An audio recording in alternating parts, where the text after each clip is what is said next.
Hola, nanos, què tal? Com esteu? Aquí confinats, no? Quin remei. Bé, us explico com funcionarà l'assignatura d'aquí fins a final de curs, d'acord? Us plantejaré en un petit vídeo un repte per resoldre setmanalment relacionat amb l'educació visual i plàstica, d'acord? Això ho penjaré sempre en un vídeo al canal de YouTube de l'escola, que si voleu us ho podeu subscriure en el meu canal de YouTube de l'escola, Cristian Negre Balchac, d'acord? Això ja us posaré l'enllaç directament. Suposo que ja heu entrat, ja sabeu com funciona, eh? Dale like i suscríbete, d'acord? Així ens estareu al corrent. I en aquest vídeo sempre us explicaré l'activitat en qüestió.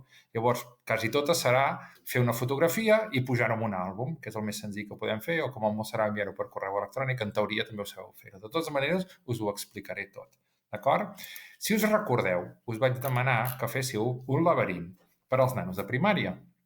D'acord? Un laberint que havia de tenir dues condicions. Dues condicions. Havia de tenir, per exemple, els passadissos constants. Què vol dir això?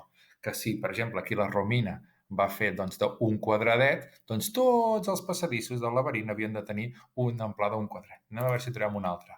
Mireu, per exemple, aquest, en comptes de ser d'un, en Samui el va fer de dos quadradets i tot el laberint és de dos quadradets. Això vol dir constant. I fixeu-vos que tots estan resseguits amb retolador, d'acord?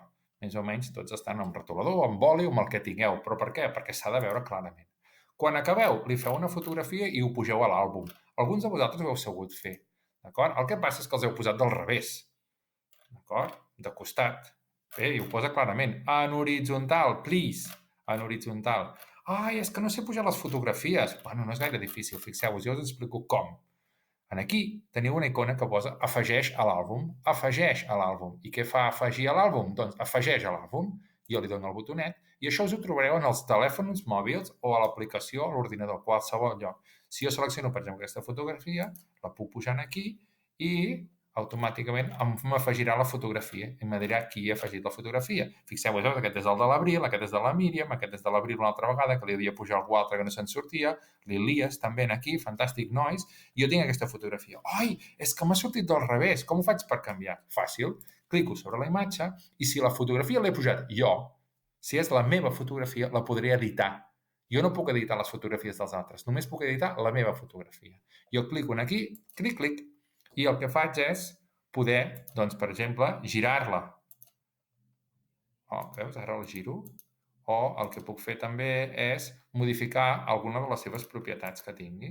O fins i tot el que puc fer és retallar-la i dic, ui, és que no me la vull rectangular, la vull quadradeta.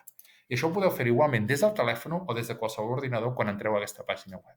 Quan acabeu, pugeu la fotografia i ja està. Jo m'encarregaré de mirar a veure si ho heu fet o si no ho heu fet i de passar-vos el parte si correspon. Vale? Va, ànims, nanos, que no és tan complicat. Som-hi. De mica en mica, una mica de feina, no va malament. Que vagi molt bé.